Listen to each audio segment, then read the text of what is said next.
If there is a better way. Do that. Home is where your story begins. Our stories begin when we are very young.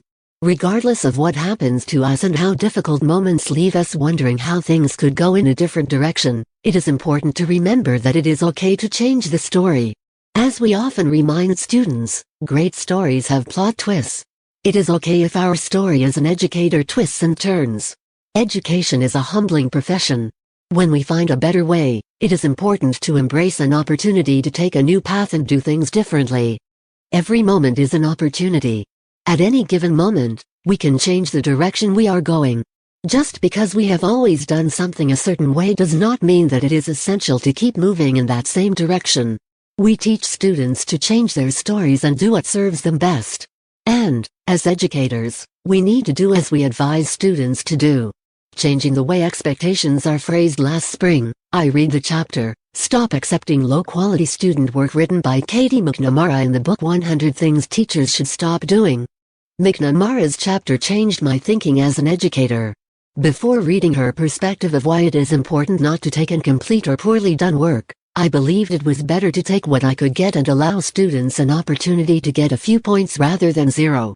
The book 100 Things Teachers Should Stop Doing, written by over 100 authors and compiled by Rick Jeter, is a book I reference often. This book took my story as an educator in several new directions. While reading many of the chapters, I realized better ways of organizing methods and procedures as a teacher. Educators are at their best when they are constantly learning, growing, and improving. I cannot wait for the second edition for school leaders, which will be available in 2022. Raise the expectation and value. McNamara says when teachers stop accepting incomplete work, the expectation rises. Why send the message that your assignment does not matter? Send work back, just like you would a steak not cooked the way you ordered it. Halfway can be tough for students to understand at first, but eventually, they will learn that there is an expectation and a belief that they are capable of more than mediocrity. When educators set the bar that completion is necessary, students will deliver. Changing the story of what we expect prepares students for the future. The future demands that we do exceptional and complete jobs in chosen professions. We do not accept partial work from a surgeon or car mechanic. We are not okay accepting a sloppy room from a hotel or a rental car that is not fully cleaned. To prepare students for a future where their best is not only asked for but expected, I had to change my story of how late work looked in my classroom. I have always been a fan of rewarding work that is turned in on time.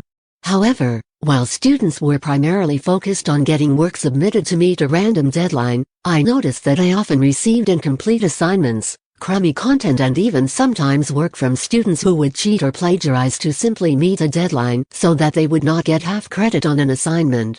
Changing the story helped me accomplish more goals. There is value in completing work on time, and often there is a strong correlation between being able to stay current with work and doing well in a class. However, if I was only going to accept complete work, and continue returning assignments to students like a steak that was not cooked to my liking, I had to be willing to accept assignments after an initial due date.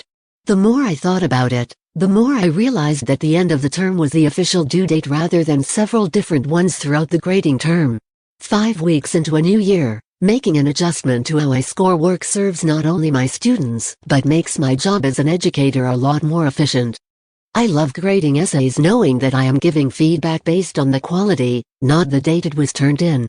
I have found that the frequency in which I am able to deliver feedback is also much greater when I eliminate the stress in figuring out which day the work was turned in, and consequently how many points should be taken off the final grade. By taking an arbitrary deadline out of the process, students are much more focused on improving their work. 100% of the responsibility and ability falls as with the student. As a teacher, I have spent too much time shouldering the responsibility for a student's grade. I cannot say that I blame a student who is not excited to write an essay where the highest value of points can be 50 or 70%. Students also know that they have 100% of the power to turn their grades around. Have courage to be inspired. The more educators read, listen to podcasts, and participate in collaborative experiences, the more opportunities to change directions and make changes to our story. When I look back on the last 19 years as an educator, I am proud that while my goals and mindset as an educator have not wavered, the methods used to achieve those goals have improved a lot over the years. As George Eliot says, it is never too late to be who you might have been if there is a better way. Do that.